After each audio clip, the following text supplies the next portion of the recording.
Olá, bem-vindos a mais uma edição de Isto É, Sua História. Meu nome é Sérgio Ciscaro e hoje estamos com Valdenis Barbosa, empreendedor de Macapá, que começou com uma locadora e hoje atua no setor de alimentação hospitalar. Seja bem-vindo. Obrigado pela oportunidade. É muito interessante poder conversar um pouco com você sobre a história de vida de alguém que empreende.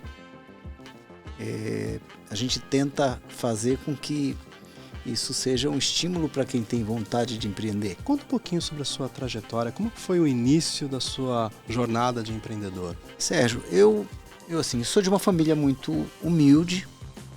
Meus pais são do interior do Amapá. Meu pai é uma pessoa muito simples.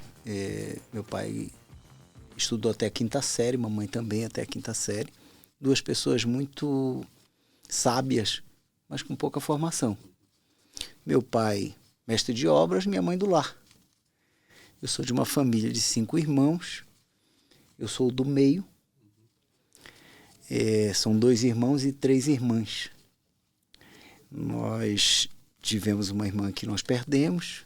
E sempre uma família muito tradicional do Amapá. Eu estudei a minha vida inteira em escola pública. Eu tive desde o jardim de infância até o ensino médio, eu estudei em escola pública. E lá no Amapá, há 35, 40 anos atrás, eu tenho 52 anos, existiam pouquíssimas, para não dizer raras, escolas particulares. Então, praticamente todo mundo estudava na escola pública. A escola pública era muito boa. E naquele momento eu convivia num círculo de pessoas de uma classe um pouquinho acima da minha. Por quê? Porque todo mundo estudava junto. Os filhos de empresários, os filhos de funcionários públicos e os filhos de pessoas comuns, como eu. Então, eu comecei a minha trajetória de educação nessas escolas. Eu montei meu primeiro negócio em meados do ano de 1993, eu acredito. 93, eu, de maneira muito intuitiva, montei uma locadora de vídeo e CD. Chamava CD Shop Video. Essa locadora, eu comecei ela bem engraçado. Acho que eu tinha 50 fitas e uns 20 CDs. Era toda a estrutura da locadora. Eu era o atendente, e eu era o caixa, e eu era o meu único funcionário. Certo. E essa locadora foi uma locadora que ela durou mais ou menos um ano. E ao final desse ano, eu com muita dificuldade, porque todas as vezes que a gente via um dinheirinho na locadora, a gente tinha que comprar filme. E isso fazia com que a gente nunca tivesse caixa praticamente. E ao final de um ano a gente tinha umas 200 fitas mais ou menos e uma quantidade boa de CD, e eu entendi que eu tinha que vender a locadora. Coloquei na cabeça que eu tinha que vender, anunciei, eu tinha gasto. Eu sempre fiz uma orientação com o dólar. Naquela época o dólar era 0,98 mais ou menos. Então eu tinha gasto algo em torno de $3.000 nesse ano inteiro, com investimento, com fita, com a locadora. A locadora era num imóvel que era do lado da minha casa. E eu anunciei e vendi a locadora por $10.000. Eu lembro como se fosse hoje que, num primeiro momento, eu fiz um anúncio num jornal local, e apareceram 3 interessados para comprar a locadora. E eu vendi para o primeiro que apareceu. Tá? Eu era muito jovem aí, eu acho que eu tinha uns 23 anos, mais ou menos.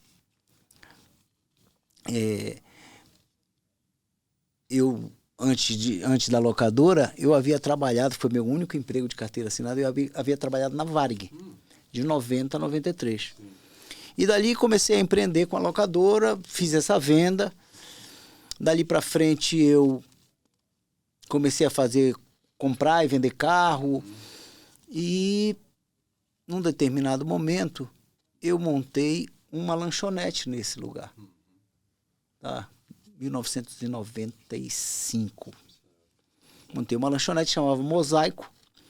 Essa lanchonete foi uma lanchonete que fez muito sucesso, Macapá, muito sucesso mesmo. Todo mundo de meia idade hoje, 35 anos para frente, conhece muito o Mosaico. Todo mundo era cliente da gente, uma cidade pequena. Macapá hoje tem 500 mil habitantes, na época tinha uns 250, 300 mil, isso há 35 anos atrás. E nós montamos uma lanchonete muito arrumadinha, nós tínhamos um pão diferente, nós tínhamos um cardápio diferente, nós tínhamos um atendimento diferente. E assim eu me lembro bem que aos domingos, depois da missa do domingo, ficava uma fila de carros esperando mesa, vagar mesa. E a gente no domingo, a gente encerrava o nosso trabalho quando o nosso estoque acabava de tudo. Às vezes a gente não tinha um refrigerante mais dentro do freezer. E a cada semana a gente se superava e aumentando a quantidade. Enfim, esse foi um negócio de muito sucesso. Muito sucesso mesmo. Ganhamos vários prêmios, o Mosaico. Quando foi no auge dessa lanchonete, um dia, isso é bem importante contar, porque foi uma ligação que transformou a minha vida de empreendedor. Um dia eu estou atendendo, como eu disse, eu era o atendente, eu era na locadora, eu era tudo. E na lanchonete eu também era tudo. Na lanchonete eu era o atendente, eu era o chapeiro que fazia os sanduíches, eu era o caixa. E uma vez eu fui atender uma mesa, num domingo. É bem curioso esse fato. Eu fui atender uma mesa e Macapá, a vida noturna de Macapá sempre foi muito agitada, sempre foi muito boa. Boas casas noturnas, danceterias. E havia, na época, duas danceterias em Macapá. Uma que chamava Kelps, que era muito lotada, pequena, mas muito lotada, e a outra chamava Labirinto, que era muito boa, maior, mas sem movimento algum. O dono da Labirinto era uma pessoa que não era muito simpática. Então ele tinha uma certa dificuldade de virar. A noite é complicado. A noite não é abrir a porta e funcionar e encher a casa. Depende de muito detalhe. E na cidade pequena, como Macapá era, o negócio tem a cara do dono. E pois é, continuando. Aí fui atender essa pessoa a uma mesa e era o Edgar, o dono dessa boate. Aí ele me fez um convite, era um sábado ou um domingo, e ele disse: Valdenis, você é o dono daqui, né? Sou. Eu quero te fazer um convite, eu tenho uma boate, chama Labirinto. Eu disse: eu sei onde é. Eu queria que você fosse lá. Semana que vem, no sábado, a gente vai trazer a Isadora Ribeiro. A Isadora Ribeiro, para quem não sabe, era a garota da abertura do Fantástico, foi capa da Playboy, eu acho que ela foi mulher do Hans Donner. E não sei ao certo se isso era um fato, mas eu aceitei o convite. E no sábado seguinte eu fui até a boate, a Labirinto. Chegando lá, deram 20 pessoas nessa festa. Foi um completo fiasco. Aí passamos a noite toda conversando com a Isadora Ribeiro. Esse lado foi bom, né? Conversamos e no final da noite ele me fez um convite, uma proposta. Ele disse: Valdenis, tu não quer tocar essa casa? Eu vi que ele estava muito decepcionado, não conseguia virar. Eu disse: posso pensar, e a gente conversa. Na segunda-feira, isso era o sábado. Eu fui e passei o final de semana todo cogitando e pensando sobre isso. O que aconteceu? Na segunda-feira, nos encontramos e eu aceitei com uma condição. Eu disse: Edgar, eu aceito, mas com uma condição. A condição é que você não esteja aqui na boate. Eu era muito novo, foi uma exigência um pouco ousada, porque ele era já um homem maduro, de uns 45, 50 anos, e era muito sisudo. Aí eu disse: olha, eu queria que você não estivesse aqui e que as nossas prestações de conta fossem sempre na segunda-feira e nunca depois da festa. Eu achei que ele não ia aceitar, mas ele aceitou na hora. Aceitou na hora. No mesmo momento, ele chamou todos os funcionários dele, algo em torno de 12, 15 funcionários, colocou na minha frente e disse: olha, a partir de hoje quem vai tocar aqui é o Valdenis. É o Valdenis que manda aqui. Era um salto muito gigante, Sérgio. porque eu saí do Mosaico, que era um lugar que estava funcionando cheio, mas era muito pequeno. Eu, numa noite, assim, exageradamente, eu trabalhava com 100 pessoas. Atendia 100 pessoas. A boate cabia 1.000 pessoas. Então era muito diferente. Era uma outra escala completamente diferente. Aí o que eu fiz? Armei uma estratégia, a outra boate muito lotada. Eu, na primeira semana, eu mandei fazer 1.000 flyers, 1.000 panfletos. E dizendo da reabertura da boate, que eu deixei ela fechada um final de semana, e dizendo que aquele flyer era o ingresso. Tá? Eu mesmo distribuí, coloquei no para-brisa de todos os carros da outra festa. Quando nós abrimos, foi um sucesso. Casa cheia. Super lotada, mas não vendemos nem o ingresso, porque os ingressos eram flyer, mas nós tivemos, assim, em dinheiro da época, 20 mil reais de bar, que era muita coisa, tá? 20 mil reais era 20 mil dólares. 20 mil dólares hoje, 100 mil reais. Então era um negócio muito bom. Aí o que aconteceu? A outra boate, na primeira semana, definhou e na segunda ela fechou. Só que na segunda semana, nós vendemos 1.000 ingressos. E ninguém parou mais. Virou um sucesso. A boate passou a ter o mesmo desempenho da outra. Quando dava 7, 8 horas da noite do sábado, a gente já não tinha mais ingresso.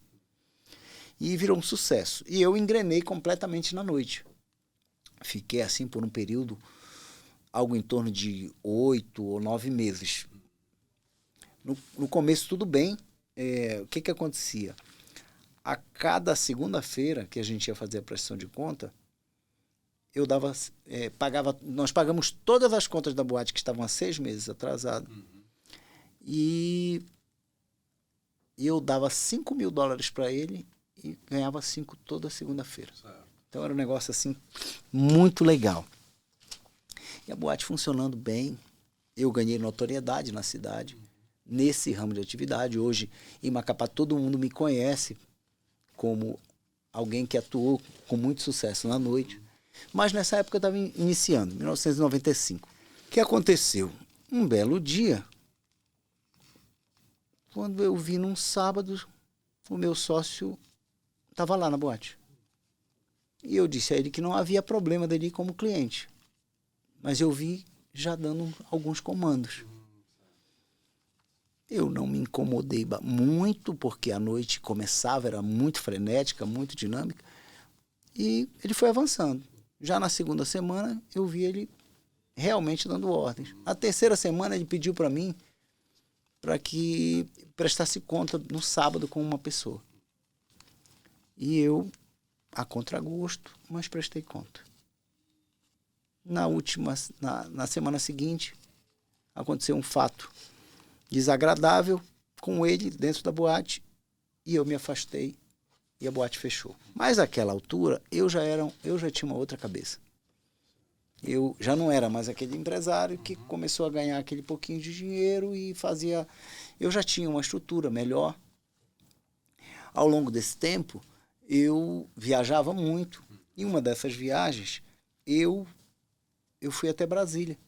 E a minha ligação com Brasília, esses dias contando essa história, eu relembrei disso e até me emociono porque foi uma ligação forte naquela época, mas que eu não tinha ideia de que um dia eu estaria morando em Brasília como estou morando hoje. Eu sou muito enraizado em Macapá. Sou filho e neto de lá. Tenho família, eu tenho 5 filhos. Então eu sou muito ligado a Macapá. E numa dessas viagens, eu fui a um cinema. Um cinema pequeno, num shopping que chamava Liberty Mall.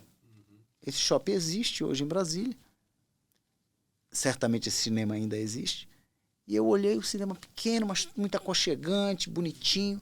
Aí esse cinema cabe em Macapá. Eu nunca tinha sonhado em fazer nada do gênero, se não trabalhado com a locadora. Então eu conhecia um pouco da parte do cinema, mas numa outra ponta. Eu gostei do cinema, fotografei ele visualmente e acho que um dia ou 2 dias depois eu fui para São Paulo. Cheguei no hotel, procurei nas páginas amarelas, tudo do jeitinho que estou lhe falando. Procurei nas páginas amarelas empresas de cinema, fábrica de cinema. Peguei uns 3 números e liguei, e um deles me atendeu, foi muito simpático a mim, e perguntou qual hotel que eu estava hospedado, e disse, estou indo aí. Eu disse para ele mais ou menos, olha, eu tenho interesse de talvez montar um cinema no Amapá, a gente está sem cinema. Ali, 1 hora de tempo, ele chega no hotel, me apanha e me leva num lugar que é um prédio, esse prédio deve existir ainda até hoje, que é um prédio que concentra as empresas distribuidoras de filmes. Warner, Top Tape, Paris Filme. E dali a algum tempo eu estava almoçando com todos os representantes de filme. E ele já dizendo para todo mundo que eu ia abrir um cinema em Macapá, eu ia construir um cinema em Macapá, e aquilo contagiou.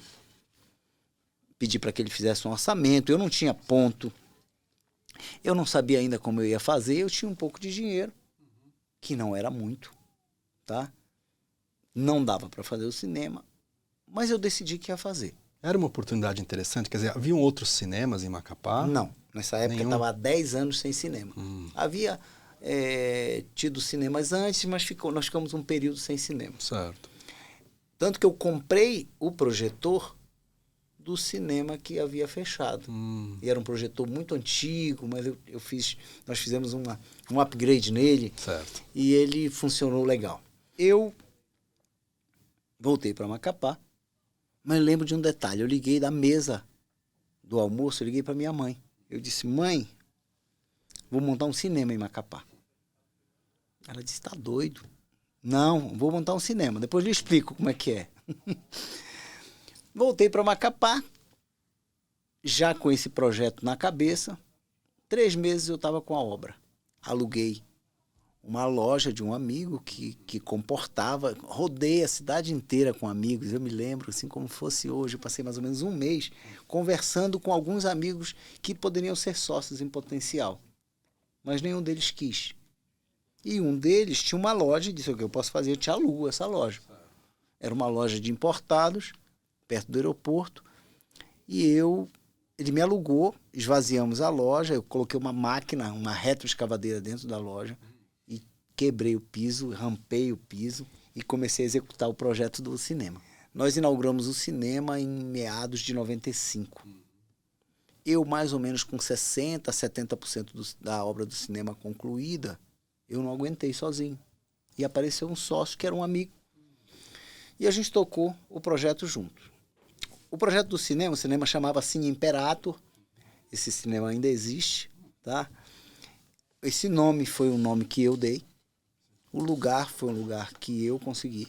O relacionamento de São Paulo era meu. E toda a estrutura empresarial desse empreendimento era minha. E esse sócio veio como um sócio investidor. Inauguramos esse cinema, inauguramos com o Toy Story 1 e 7 Crimes Capitais. Essa inauguração foi um sucesso, eu ainda tenho fotografias dessa inauguração, foi um sucesso estrondoso. A gente colocava gente nos corredores sentadas, era muito legal. Aí o cinema passou a fazer parte novamente da vida da cidade. Era um cinema arrumadinho, bonitinho, nada de super luxo, mas era todo novinho. O que aconteceu? 2, 3 meses do cinema funcionando, a gente teve um desentendimento, eu e esse meu sócio. Até então, eu nunca havia experimentado nenhuma derrota. Eu vim numa crescente, montei a locadora, eu vim da Varig, montei a locadora, da locadora eu montei a lanchonete eu fui para Labirinto, e da Labirinto eu fiquei sem casa noturna, fui para o cinema. A gente se desentendeu e acabou brigando. Essa briga foi bem difícil. Por quê? Porque tudo que eu tinha concentrado naquele investimento, naquele empreendimento. E eu tinha me endividado. O cinema custou, na época, $100 mil. E dessa briga resultou no cinema fechar. Ele ficou fechado por um período, enquanto a gente discutia como é que, se ele me comprava a minha parte, ou se eu comprava a parte dele. Enquanto isso, o cinema não funcionou. Aconteceu um episódio, que é um episódio bem, bem legal, eu consegui trazer um filme. E o filme era O Quatrilho, que era um filme nacional, que foi indicado para o Oscar. Sim. E que eu digo, consegui trazer, eu consegui levar, né, para Macapá esse filme. E eu tentei anunciar esse filme. Quando eu fui ver, tudo do cinema estava bloqueado. Meu sócio havia impedido, era uma pessoa muito influente na época, havia impedido de a gente anunciar o cinema. Eu fiquei bem mal, mas também não fraquejei. Eu tenho uma característica, Sérgio, eu não sou o cara melhor de bater, mas eu suporto muito, mais do que qualquer um que eu conheça na vida. E eu, novamente, fui para a guerra, fiz uns flyers, fui para as escolas particulares, vender a ideia de que era um filme nacional, indicado para o Oscar, e aquilo era interessante, e aquilo funcionou. No mesmo dia, nós tivemos uma lotação enorme no cinema, com O Quatrilho, que era uma coisa meio surreal, porque filme nacional normalmente não dava essas bilheterias, isso aí há 35 anos atrás. Enfim, o cinema reaqueceu naquele dia, mas naquele dia mesmo a gente se encontrou, eu e meu sócio decidimos que a gente ia se separar mesmo. Ele pediu para que eu buscasse alguém para conversar, para me acompanhar, que ele ia levar uma pessoa dele para a gente conversar e separar. Tivemos uma conversa que não foi muito amistosa. Ele fez um desenho de quanto valia o cinema, e eu ouvi. Isso era a véspera do Dia do Trabalhador, tipo 30 de abril, mais ou menos. E eu disse que no dia 2 de maio a gente conversaria. A proposta era mais ou menos assim. A gente já tinha pago $60 mil do cinema, o cinema ainda devia 40. Ele colocou, ou a pessoa que foi com ele colocou. Tu tens 30, ele tem 30. Ou tu compra dele, ou ele compra a tua. Tá bom. Eu fui, jamais, como eu te falei no começo, eu jamais pensei em vender o cinema. Nunca pensei, porque o cinema eu dei o nome, eu escolhi o lugar. O relacionamento com o dono do prédio era meu, o relacionamento com as empresas de filme em São Paulo, todo era meu. Então, eu não conseguia imaginar que eu venderia. Então, eu não saí dessa conversa pensando num valor para vender. Eu saí dessa conversa pensando em conseguir o valor para comprar.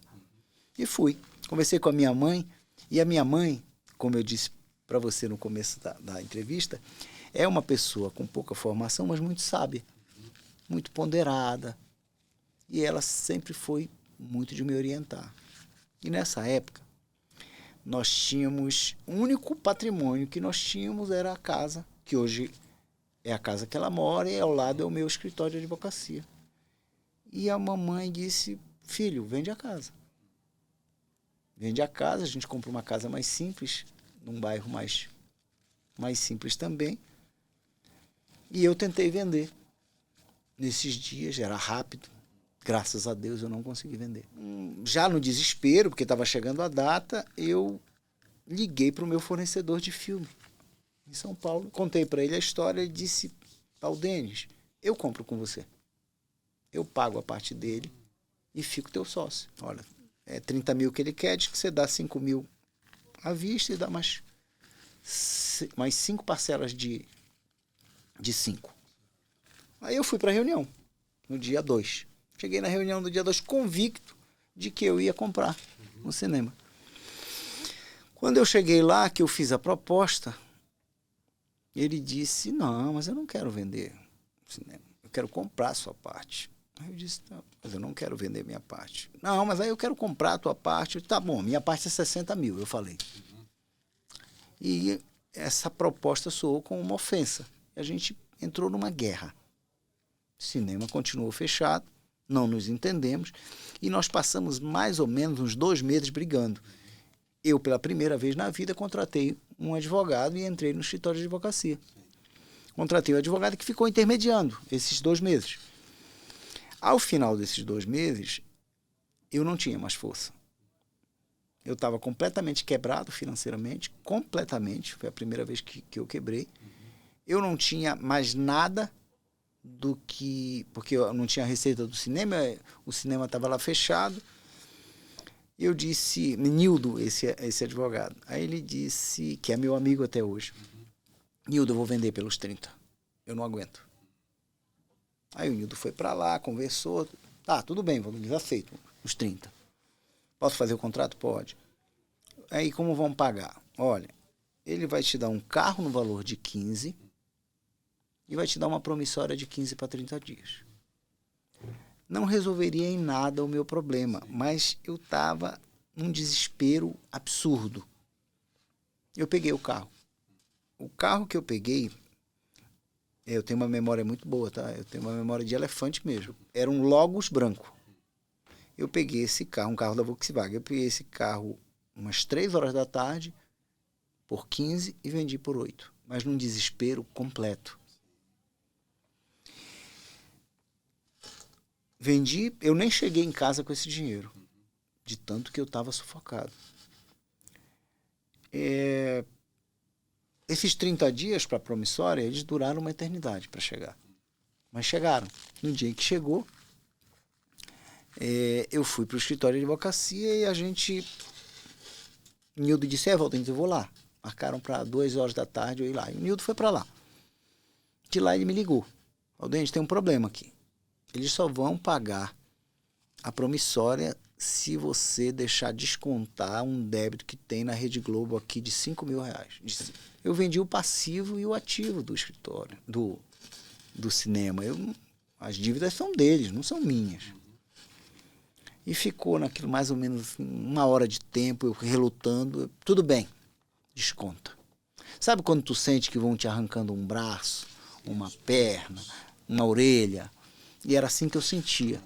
Primeiro o carro, depois o carro vendido por um valor vil, depois os 15 mil que teve que descontar 5, e ficou 10.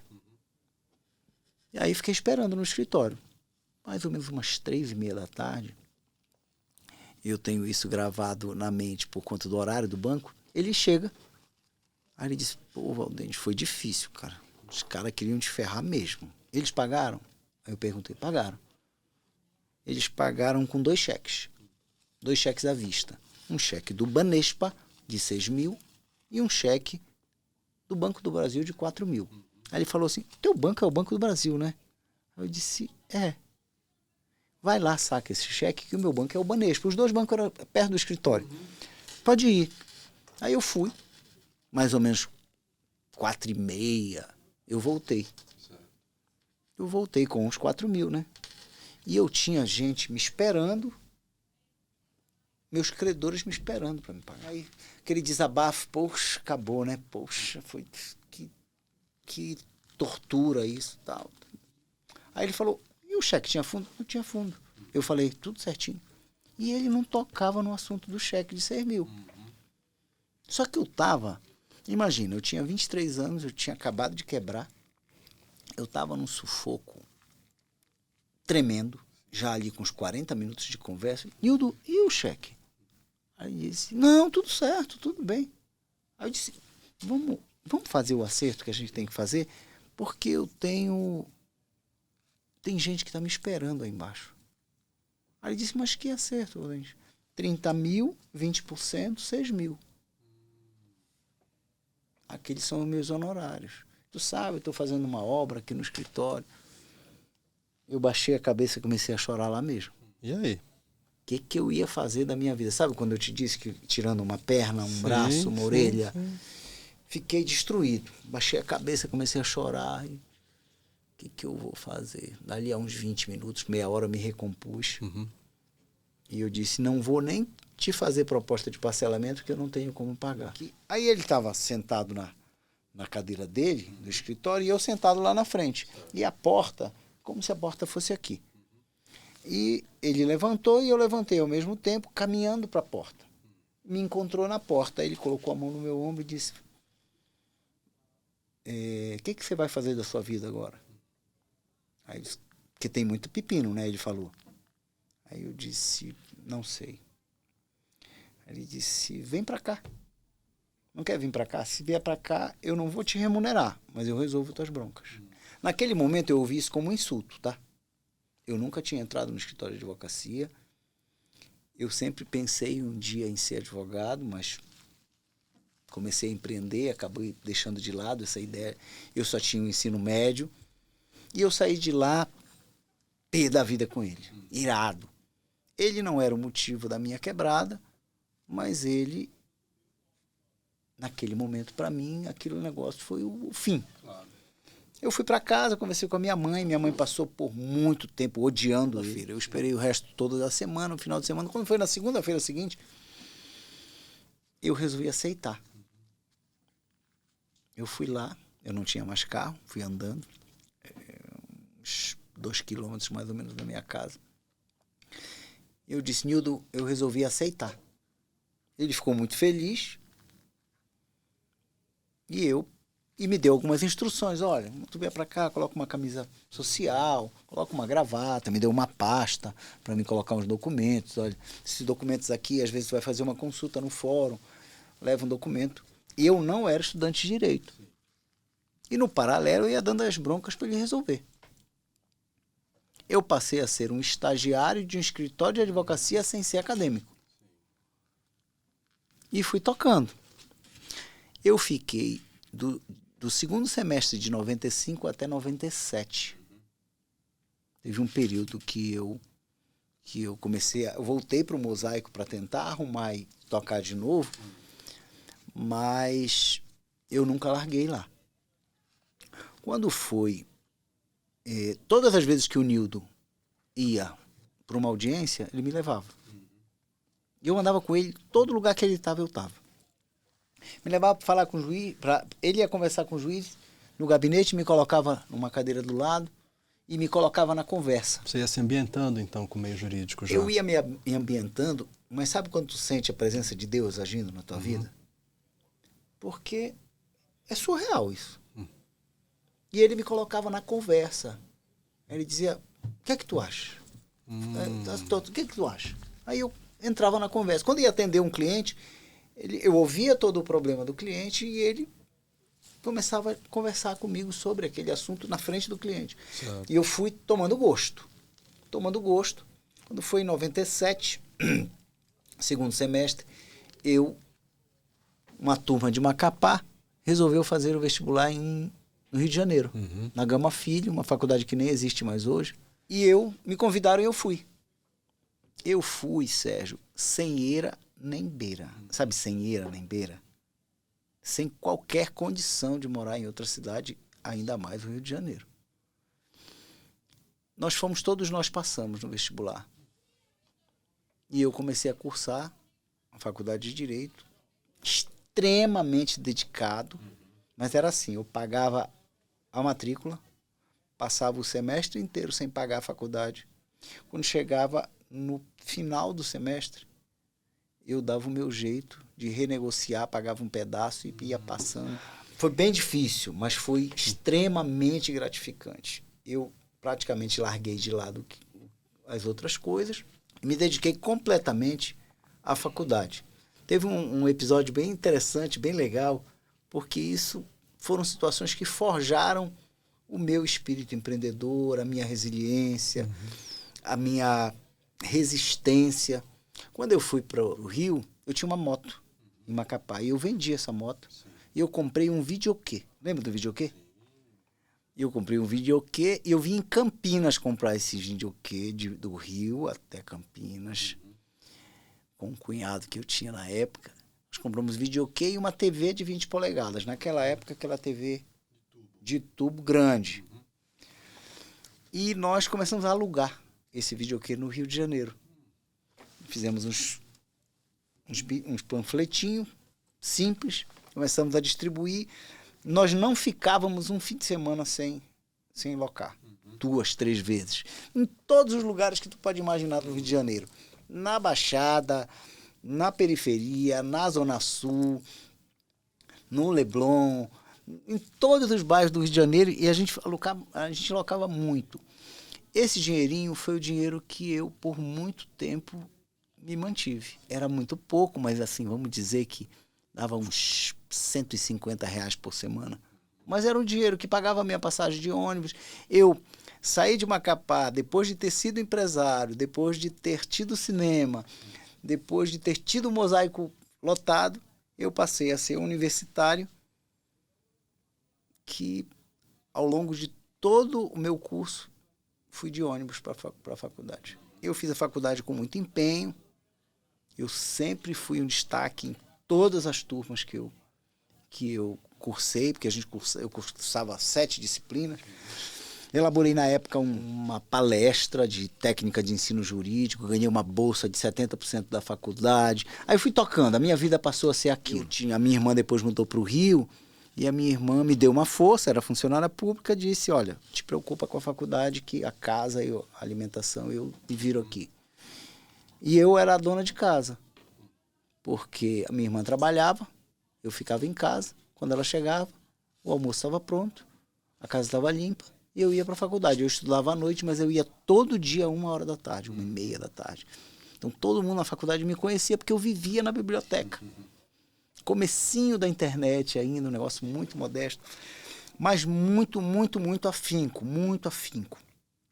E assim, a história da faculdade é uma história maravilhosa, porque eu tive, até hoje tenho grandes amigos lá, mas eu era um chato, porque eu estava muito determinado, eu imaginava que aquilo ali era uma chance que Deus estava me dando, e eu foquei muito naquilo. Quando eu saí da faculdade, no primeiro vestibular, no primeiro exame da ordem que eu fiz, eu passei. Eu já saí preparado, eu já tinha aquela expertise lá do escritório com o Nildo. Passei, voltei. Eu voltei para Macapá, não é? E comecei a minha vida de advogado, a minha vida jurídica, e retomei o Mosaico, que ficou abandonado. O prédio era meu, que hoje é o meu escritório, mas estava lá abandonado. Eu, no paralelo, fui reformando o Mosaico e tocando a minha vida de advogado simples. Um belo dia, eu tive uma alavancagem na minha carreira da advocacia. Uma operação da Polícia Federal. Eu tenho um cliente que ainda hoje é meu cliente, é um excelente cliente. Ele tinha um advogado famoso que ele ligou na hora da operação e esse advogado não atendeu. 6h da manhã. Ligou para mim. Um amigo nosso em comum ligou, olha, tem uma operação assim, vai para lá. Consegue atender? Consigo. Eu tinha 6 meses de OAB, eu acho. Fui para lá, só que eu era muito conhecido na cidade, mas não como advogado. Eu era conhecido pela noite, pelo labirinto. Cheguei lá, a cidade inteira estava na frente da casa desse cliente. E eu entrei, meio que dominei o cenário. Eu sempre fui muito falante. E atendi naquele momento. Esse cliente foi preso. 5 dias depois, 3 dias depois, consegui liberar esse cliente. E foi o primeiros honorários significativos que eu peguei na carreira. E daí não parei mais. Ficou reconhecido. Fiquei muito reconhecido na cidade. Teve um momento que o nosso escritório era um escritório que mais tinha inquérito da Polícia Federal. Toda vez que tinha uma operação da Polícia Federal, o meu telefone já tocava.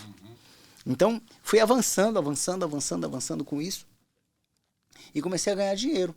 Nisso o Mosaico começou a dar certo de novo.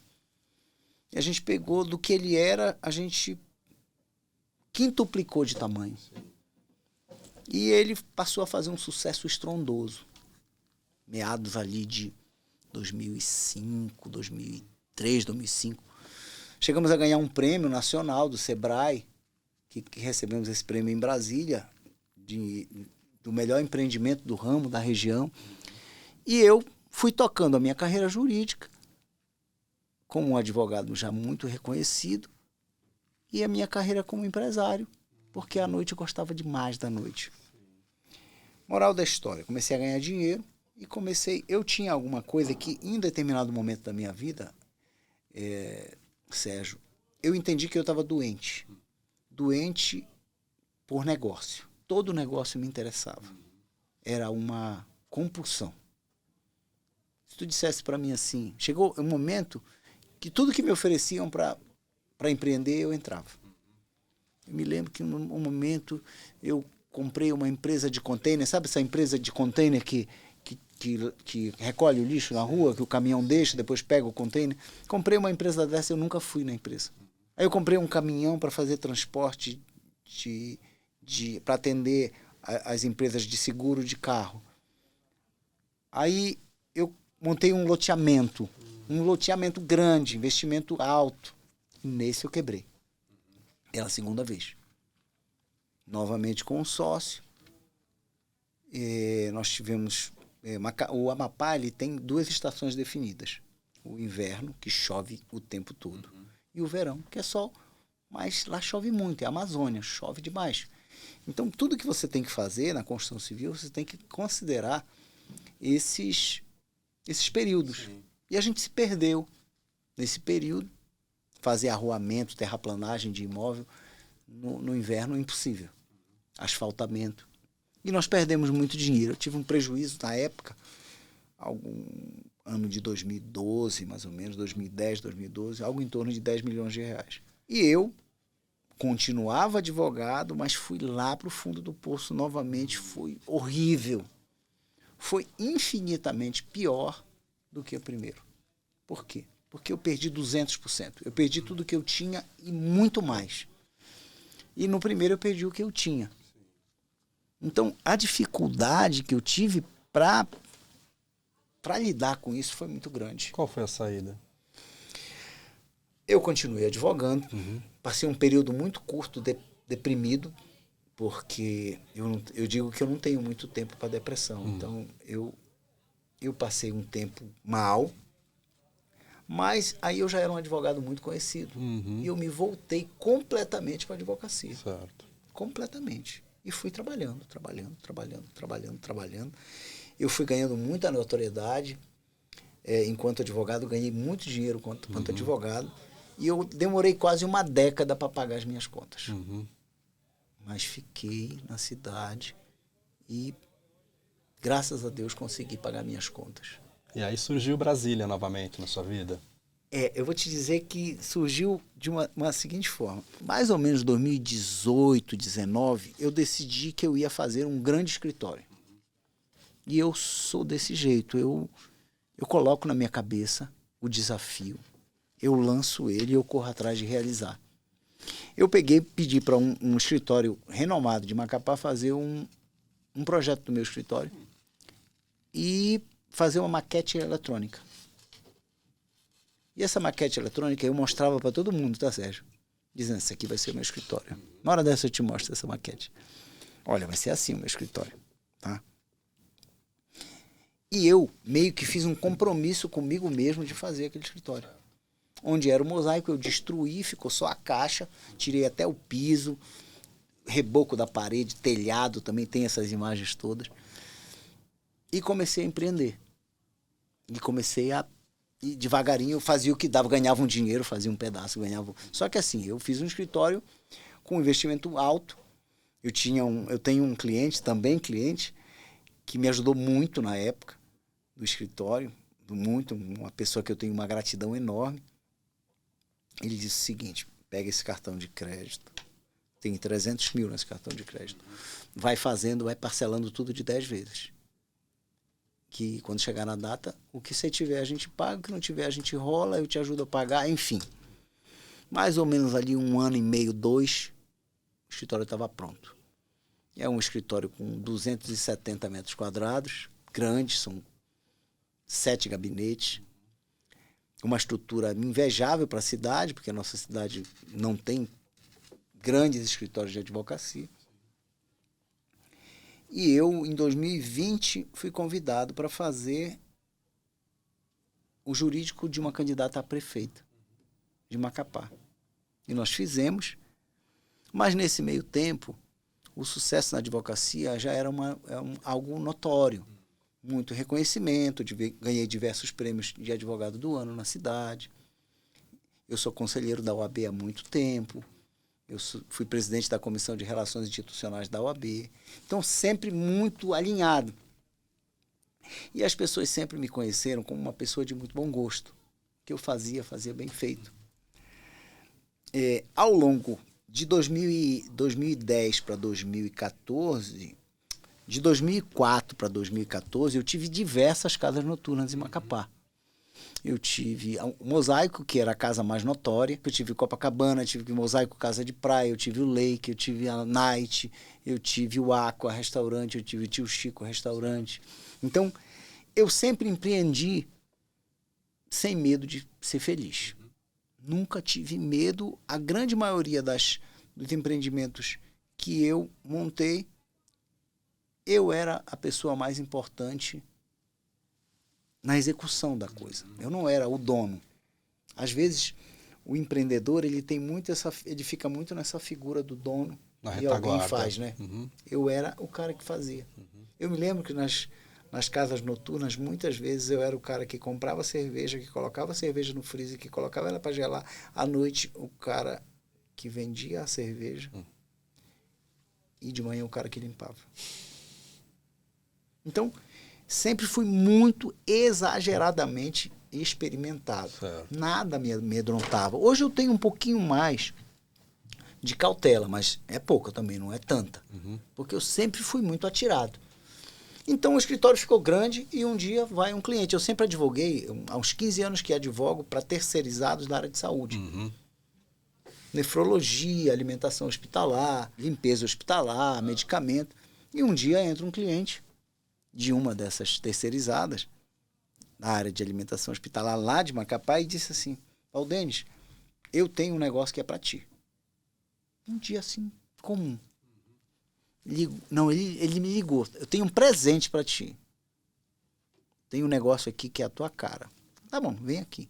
Chegou lá no escritório, disse assim: cara, eu tenho uma empresa de alimentação hospitalar em Brasília que está com um problema jurídico sério. Já passaram 3 empresários, os 3 quebraram. Aí eu disse: é esse o presente que tem para me dar? Ele disse: é, mas eu sei que esse negócio aí, tu és a única pessoa para resolver. Precisa ter um pouquinho de dinheiro para tocar, que é uma operação muito grande, mas eu acho que tu dá conta. Vamos lá? Vamos. Vamos para Brasília. Março de 2022. Cheguei lá em Brasília, a coisa era bem pior do que ele falou. Sim. Por quê? Porque a estrutura toda estava colapsada já. Já tinha travado. Porque a empresa tinha uma dívida muito grande, uma dívida de mais de 20 milhões de reais. Precisava fazer um aporte alto para destravar. Era alimentação hospitalar dos hospitais da rede pública de saúde. Havia uma guerra entre a empresa e o órgão contratante. Aí eu fui, fiz algumas reuniões e resolvi que eu ia encarar. Fui com um amigo, me ajudou a financiar um pouco daquilo que eu precisava, eu tinha um pouco. E eu me mudei para Brasília, assumi a empresa no começo de abril. Eu me lembro de alguns episódios assim bem marcantes. Um fornecedor muito irado, que tinha um crédito muito grande a receber, deu um soco na mesa numa reunião. Mas eu sempre mantive muito a minha calma. Eu não conhecia nada especificamente da atividade, mas eu conhecia os bastidores da legalidade daquele tipo de atividade. Eu entendi. O contrato era um contrato que custava 5 milhões de reais e remunerava 3. Então, a cada 3 meses, ele quebrava um empresário. E eu resolvi que eu ia romper com aquilo. Eu fui, tive algumas conversas. Essas conversas não resultaram em muita coisa. Os primeiros 40 dias foram bem difíceis. 40 dias de operação me afastaram. Me colocaram para fora, ficaram com meus funcionários, as minhas cozinhas e o meu contrato. Mas não me colocaram para fora judicialmente, me colocaram na marra. E eu, advogado, deixei e fui para a Justiça. Fui para a Justiça e fui para o Ministério Público do Distrito Federal. E, graças a Deus, a Justiça entendeu que estava errado, o Ministério Público entendeu que estava errado. E nós sentamos na mesa e fizemos um acordo. Desse acordo, eu fiquei 90 dias fora.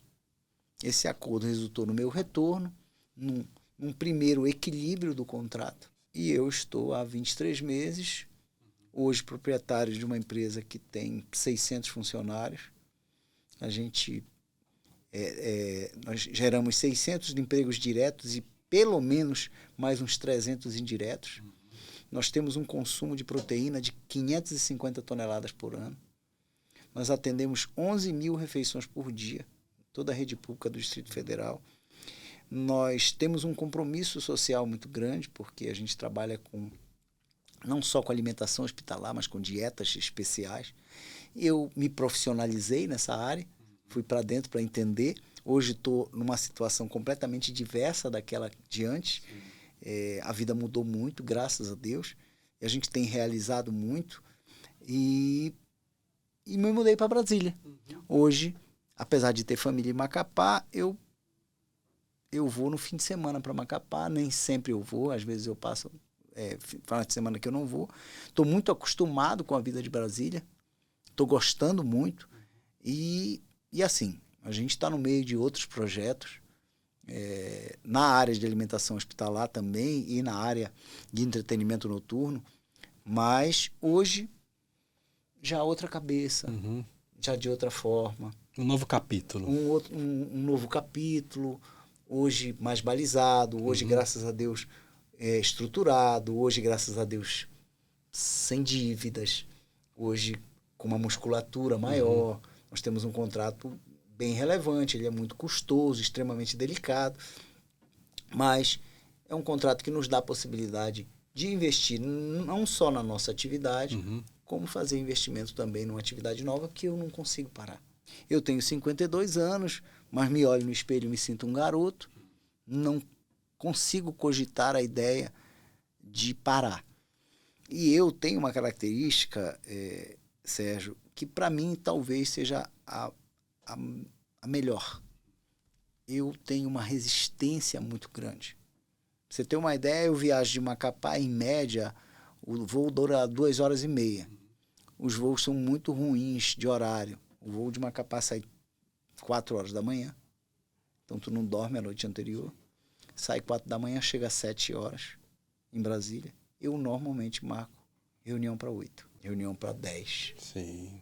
Então, como é que eu digo? Eu digo que a concorrência não consegue me acompanhar, porque eu tenho uma resistência muito grande. Então, eu não gosto de dormir, então eu tenho essa característica que eu acho que é a característica que me faz avançar muito, porque eu produzo mais do que o normal. Então, um pouco da minha história de vida, um pouco da minha história vem dessa vontade de fazer acontecer. Certo. Perfeito. Denise, muito obrigado por compartilhar essa longa e proveitosa trajetória sua de vida. Eu penso que todo mundo que quer empreender, Sérgio, às vezes a gente acha que empreender é montar um negócio e vender um produto ou serviço. Não é isso. Empreender é muito, muito, muito mais do que isso. É você, num primeiro momento, quando você quer fazer, é você não calcular risco. É você não contar as horas de sono. Num segundo momento, quando você está mais estruturado, você já passa a considerar isso, que você tem que calcular o risco, que tem que ser mais cauteloso, que tem que trabalhar mais balizado. Mas hoje eu penso que o empreendedor nato, ele não faz nenhuma dessas aferições quando ele quer partir para o primeiro negócio. E eu parti desse jeito. Eu não tinha medo de nada. Às vezes as pessoas me perguntam, mas tu não tem medo que dê errado? Eu tenho, mas eu não considero ele. Não considero. Vai dar errado? Muitos vão dar errado. Eu me lembro muito bem que na época da faculdade, dessa palestra que eu fazia, uma vez eu fui abrir uma palestra de um escritor best-seller. O nome dele hoje ele é um desembargador federal, William Douglas. E ele tem um best-seller que é Como Passar em Provas e Concursos. Então ele ia fazer palestra na faculdade. E eu, na antessala, fiquei conversando com ele. Aí, falando da minha palestra, simples palestra, minha palestra muito simples. Aí ele disse assim, olha, Valdenis, tu és de onde? Eu sou de Amapá. Ah, morei no Amapá. Meu pai morou no Amapá. Aí eu disse, legal, seus livros e tudo. Aí eu falando das dificuldades, um pouquinho de como eu cheguei ali, né? Aí ele disse, olha, eu escrevo sobre o sucesso dos concursos que eu passei. Eu fui oficial de justiça, eu fui juiz estadual, eu fui promotor de justiça, eu fui juiz federal, eu fui tudo isso. Mas eu no livro, eu só conto as provas que eu passei. Eu não conto as provas que eu não passei. Então, todo mundo de sucesso tem uma retaguarda de fracasso também. Sim. E o fracasso, são os pilares que fazem a gente pisar no chão com mais força, que fazem a gente olhar para a coisa sem romantismo, para a gente entender hoje. Hoje eu estou muito experimentado. Então, sobre qualquer assunto, eu sento e converso muito. E os assuntos que eu desconheço, eu me retiro para entender ele primeiro, depois eu volto com conhecimento. Certo. Então, mas no começo da carreira não era assim. Então, se eu tenho algo de muito importante na minha carreira enquanto empreendedor, enquanto empresário, foram os fracassos que eu tive. Eles foram tão importantes quanto as vitórias que eu tive. Perfeito. Muito obrigado. Obrigado. E obrigado a vocês que nos acompanharam até agora.